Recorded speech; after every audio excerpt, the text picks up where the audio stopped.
Good morning बच्चों। मैं संजय कुमार आर्य, आपका भूगोल विषय का अध्यापक। और मैं आशा करता हूँ कि बच्चे ऑनलाइन अध्ययन में अपनी रुचि दिखा रहे होंगे और अभिभावक भी आपका सहयोग कर रहे होंगे। और ये जो समय है, क्योंकि कहते हैं ना कि जो समय है एक बार अगर बीत गया तो वो वापस लौट के नहीं आ पाता, तो समय का सदुपयोग करना है और ऑनलाइन माध्यम से पढ़ाई करनी है। हम भूगोल विषय में मानव भूगोल के मूल सिद्धांत जो पुस्तक है उसके प्रथम पाठ यानी पहले पार्ट का अध्ययन कर रहे थे। पाठ का जो टाइटल था वह है मानव भूगोल प्रकृति एवं विषय क्षेत्र। हमने मानव भूगोल क्या है ये अध्ययन कर लिया है। मानव भूगोल की परिभाषाएं मैंने अपने वीडियो के माध्यम से आपको समझा दी हैं। मानव भूगोल की प्रकृति भी हमने अध्ययन कर लिया है और मानव का प्राकृतिकरण और प्रकृति का मानवीकरण से क्या तात्पर्य इस बात को भी मैंने वीडियो के माध्यम से समझा दिया है। आज जो ये पाठ है मानव भूगोल प्रकृति एवं विषय क्षेत्र, तो हम बात करते हैं विषय क्षेत्र की कि मानव भूगोल का विषय क्षेत्र कहाँ तक है, क्या क्या इसके क्षेत्र हैं और मानव भूगोल कहाँ तक फैला हुआ है। यानी कुल मिला के हम इस बात को समझने का प्रयास करेंगे कि जो मानव भूगोल है वह मानव भूगोल के अंतर्गत हम किन किन चीज़ों का अध्ययन करते हैं वही इसका विषय क्षेत्र है। यानी कहाँ कहाँ कौन से ऐसे क्षेत्र हैं जहाँ पर जो मानव भूगोल के अंतर्गत आते हैं और मानव भूगोल के द्वारा उन सभी क्षेत्रों का अध्ययन किया जाता है। तो मानव भूगोल अपने आप में एक विज्ञान है। मानव भूगोल का क्षेत्र बहुत विस्तृत है, बहुत विस्तृत क्षेत्र है इसका। और मानव भूगोल के अंतर्गत अगर हम विद्वानों की बात करें तो बहुत से विद्वानों ने अपने अपनी अवधारणाएं दी हैं, अपने अपने मत दिए हैं, अपने विचार प्रस्तुत किए हैं। तो उनमें से एक विद्वान हैं एल्सवर्थ हटिंगटन। एल्सवर्थ हटिंगटन एक अमेरिकी विद्वान थे और इन्होंने मानव भूगोल के अध्ययन के बारे में अपने विचार प्रस्तुत किए और इन्होंने दो भागों में से बांटा। उन्होंने दो भागों में मानव भूगोल के विषय क्षेत्र को वर्गीकृत किया। पहला क्षेत्र उन्होंने बताया भौतिक दशाएं, यानी उन्होंने भौतिक दशाओं के आधार पर मानव भूगोल के विषय क्षेत्र का वर्गीकरण किया। दूसरा मानवीय अभिव्यंजना, मानवीय अभिव्यंजना के यानी जो मानव जिस प्रकार के क्रियाकलाप करता है उसके आधार पर उन्होंने भूगोल के विषय क्षेत्र का वर्गीकरण किया। अब जो मानव है, मानव बहुत प्रकार की क्रियाएं करता है, अनेकों प्रकार की क्रियाएं करता है। और जो मानव भूगोल है, मानव भूगोल मानव से ही जुड़ा हुआ है। यानी जो मानव जिस प्रकार के क्रियाकलाप कर रहा है, यानी मानव के द्वारा जिस चीज, चाहे वो पर्यावरण हो, चाहे वो अन्य चीज़ें हो, चाहे वो मानव का स्वयं का जीवन हो या चाहे मानव का आचरण हो, उसके कार्य करने की शैली हो, वो जो भी काम कर रहा है उस सभी का अध्ययन करना ही मानव भूगोल का विषय क्षेत्र है। और जिस प्रकार से एल्सवर्थ हटिंगटन जो एक अमेरिकी विद्वान थे, उन्होंने मानव भूगोल की विवेचना की और मानव भूगोल को वर्गीकृत किया, उसके विषय क्षेत्र को वर्गीकृत किया। तो पहला उन्होंने बताया, पहला जो भौतिक दशाओं के आधार पर, दूसरा मानवीय अभिव्यंजना क्रियाकलापों के आधार पर उन्होंने मानव भूगोल के विषय क्षेत्र का वर्गीकरण किया, उसे बांटा। भौतिक दशाओं के अंतर्गत उन्होंने बताया कि पृथ्वी के ग्रह संबंध जो, अर्थात उसकी स्थिति, यानी जो पृथ्वी ग्रह है उसका जो स्थिति है और आकार, जो पृथ्वी की स्थिति है उसका आकार कैसा है। पृथ्वी का आकार जियोड है, जियोड अंडाकार कह सकते हैं, एक अंडे के समान है पृथ्वी का आकार, जियोड बोलते हैं। तो पृथ्वी ग्रह जो है उसके संबंध, उसकी स्थिति उसका आकार, स्थल स्वरूप, उसका जो स्थल का स्वरूप है, क्योंकि हर जगह स्थल एक जैसा नहीं है। कहीं पर ऊंचे ऊंचे पहाड़ हैं, कहीं पर पठार हैं, कहीं पर मैदान हैं और कहीं पर मरुस्थल हैं, कहीं पर पेड़ है। तो पृथ्वी का जो स्थल भाग है वो विभिन्न प्रकार से, उसके अंदर विभिन्न प्रकार की विषमताएं हैं। वो एक जैसा नहीं है, सपाट नहीं है, कहीं पर ऊंचा है, कहीं पर नीचा है। तो उसका अध्ययन करना, तो वो भी एक मानव भूगोल का है।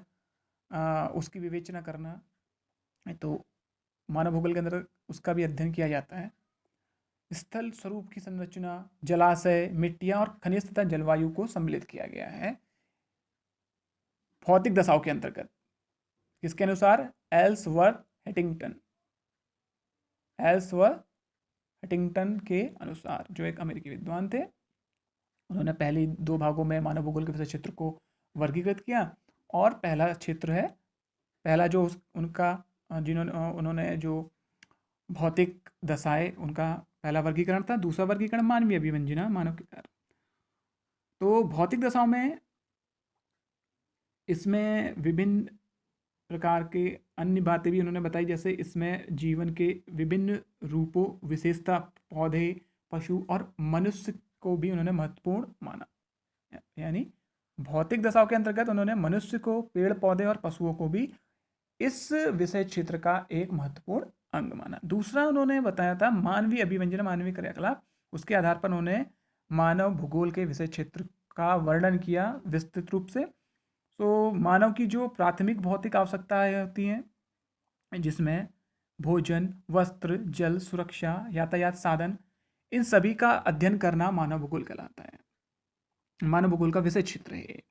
मानव भूगोल कहलाता है नहीं कहेंगे इसे, इसे इस प्रकार से मानेंगे कि यह भी जो मानव की मूलभूत आवश्यकताएं हैं, भोजन है, जल है, वस्त्र हैं, यातायात के साधन हैं या सुरक्षा है, ये सभी मानव भूगोल के विषय क्षेत्र हैं। यानी मानव भूगोल के अंतर्गत इन सभी चीज़ों का अध्ययन किया जाता है। या मुख्य व्यवसाय है, कोई भी व्यवसाय है, जैसे शिकार करना या मछली पकड़ना, खेती करना, ये विभिन्न प्रकार के प्राथमिक अभी आप आगे वाले जो अन्य लेसन हैं जिसमें आप पढ़ेंगे अभी, आर्थिक क्रियाकलाप। मनुष्य बहुत सारी आर्थिक क्रियाएं करता है, प्राथमिक क्रियाएं, द्वितीय क्रियाएं, तृतीय क्रियाएं, चतुर्थ क्रियाएं और पंचम क्रियाकलाप। तो ये सभी जो क्रियाकलाप हैं, इन सभी का अध्ययन करना मानव भूगोल का विषय क्षेत्र है। और हम इन सभी विषय क्षेत्रों को विस्तृत रूप से आगामी आने वाले पाठों के माध्यम से पढ़ेंगे, उनका अध्ययन करेंगे। तो जो मानव भूगोल का विषय क्षेत्र है, उसमें और भी अन्य जैसे प्राथमिक कार्य मैंने आपको बताए, कृषि करना, आखेट करना यानी शिकार करना, मछली पालन करना, ये सभी प्राथमिक क्रियाकलाप हैं। इसके अलावा द्वितीय क्रियाकलाप, जिस प्रकार से हम कह सकते हैं खनन करना या उद्योग, विभिन्न प्रकार के उद्योग हैं, उसमें लगे हुए लोग हैं, वो द्वितीय क्रियाकलाप में आता है। तो या विनिर्माण करना, ये सभी द्वितीय क्रियाकलाप में आते हैं और इनका हम आगामी आने वाले पाठों में अध्ययन करेंगे। अभी केवल हम इस बात पे अपना ध्यान केंद्रित करते हैं कि मानव भूगोल का विषय क्षेत्र क्या है।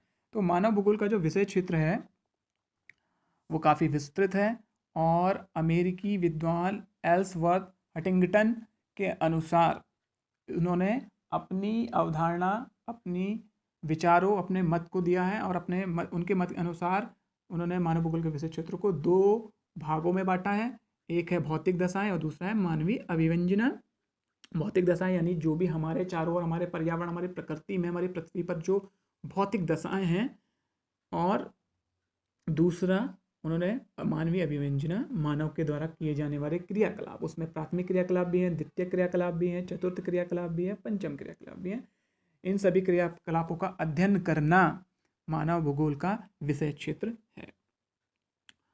तो चतुर्थ क्रियाकलाप, पंचम क्रियाकलाप और जो है अभी ये आर्थिक क्रियाकलापों का एक नया संस्करण है। इस नए संस्करण को भी हम भूगोल में ही अध्ययन करेंगे, मानव भूगोल के अंतर्गत ही अध्ययन करेंगे। तो मैं बता रहा था आपको मानव भूगोल का विषय क्षेत्र। मानव भूगोल का अगर विषय क्षेत्र की बात करें तो मानव भूगोल भौतिक वातावरण, इसका भी मानव भूगोल अध्ययन करता है, और मानवीय क्रियाएं, इसका भी मानव अध्ययन करता है कि मानव के द्वारा क्या क्या किस प्रकार की क्रियाएं करी जाती हैं। तो भौतिक वातावरण जो है उसके अंतर्गत क्या चीज़ें आती हैं, तो विभिन्न प्रकार की चीज़ें, जलवायु आ गई, स्थलाकृति आ गई, भौतिक स्थिति आ गई, जलाशय, शैल, चट्टानें, वनस्पति, जीव जंतु, ये सभी भौतिक पर्यावरण के या भौतिक वातावरण के अंतर्गत आया। इन सभी का मानव के द्वारा अध्ययन किया जाता है। इसके अलावा मानवीय क्रियाएं, जो मानवीय क्रियाएं जो मानव करता है, वो चाहे वो सांस्कृतिक वातावरण के अंतर्गत करे या वो भोजन की बात, यानी भोजन की व्यवस्था, भोजन किस प्रकार से वो उगाता है प्राथमिक क्रियाओं के द्वारा, कृषि के द्वारा, खेती जिसे हम बोलते हैं खेती के द्वारा, तो ये प्राथमिक क्रियाकलाप होती है। खेती करना, कृषि करना, ये प्राथमिक क्रियाकलाप है। और इसी का अध्ययन करना, यानी खेती, वस्त्र बनाना, वस्त्र उद्योग, निवास, मकान बनाना, मकानों का निर्माण करना, उत्पादन करना, किसी भी चीज़ का उत्पादन करना, निर्माण करना, किसी भी वस्तु का निर्माण करना, और धर्म से संबंधित, यानी ये सामाजिक काम है, धर्म से संबंधित कोई कर्मकांड करना, नैतिक काम करना, ये विभिन्न प्रकार के जितने भी मैंने आपको क्षेत्र बताए या जिनकी मैंने अभी व्याख्या करी, ये सभी मानव भूगोल के अंतर्गत आते हैं और मानव भूगोल के द्वारा इनका अध्ययन किया जाता है, और यही मानव भूगोल के विषय क्षेत्र हैं। तो मानव भूगोल का जो विषय क्षेत्र काफ़ी विस्तृत है। और अगर हम बात करें मानव भूगोल के उप क्षेत्रों की, तो जो मानव भूगोल के उप क्षेत्र हैं उन पे भी हम थोड़ा सा प्रकाश डालते हैं और उनके बारे में भी हम थोड़ी सी चर्चा कर लेते हैं कि जो मानव भूगोल के उप क्षेत्र हैं वो कौन कौन से हैं। और मानव भूगोल के जो उप क्षेत्र, उनके नाम आपको पता होने चाहिए। तो मैं आपको मानव भूगोल के जो उप क्षेत्र हैं उनके बारे में बताता हूँ कि मानव भूगोल के जो मुख्य और महत्वपूर्ण उप क्षेत्र हैं: सांस्कृतिक भूगोल, ऐतिहासिक भूगोल, जनसंख्या भूगोल, राजनीतिक भूगोल, संसाधन भूगोल, अधिवास भूगोल, कृषि भूगोल, चिकित्सा भूगोल, व्यवहारवादी भूगोल और लिंग भूगोल। ये जितने भी नाम मैंने आपको बताए, पुनः इनके नाम मैं आपको बताता हूँ। सांस्कृतिक भूगोल, ऐतिहासिक भूगोल, जनसंख्या भूगोल, राजनीतिक भूगोल, संसाधन भूगोल, अधिवास भूगोल, कृषि भूगोल, चिकित्सा भूगोल, व्यवहारवादी भूगोल और लिंग भूगोल। तो ये सभी जो मैंने नाम आपको बताया, लगभग यही सारे उप क्षेत्र हैं मानव भूगोल के, जिनका हम अध्ययन करते हैं। यानी इन सभी, ये जो मैंने नाम बताए, ये अपने आप में एक क्षेत्र हैं, एक विषय है मानव भूगोल के उप क्षेत्र के रूप में। और इनके आधार पर हम मानव भूगोल के द्वारा इन सभी विषय क्षेत्रों का अध्ययन करते हैं और इनका संश्लेषित अध्ययन करके हम मानव भूगोल को समझते हैं कि मानव भूगोल क्या है और मानव भूगोल का क्षेत्र और उसका उपक्षेत्र क्या है।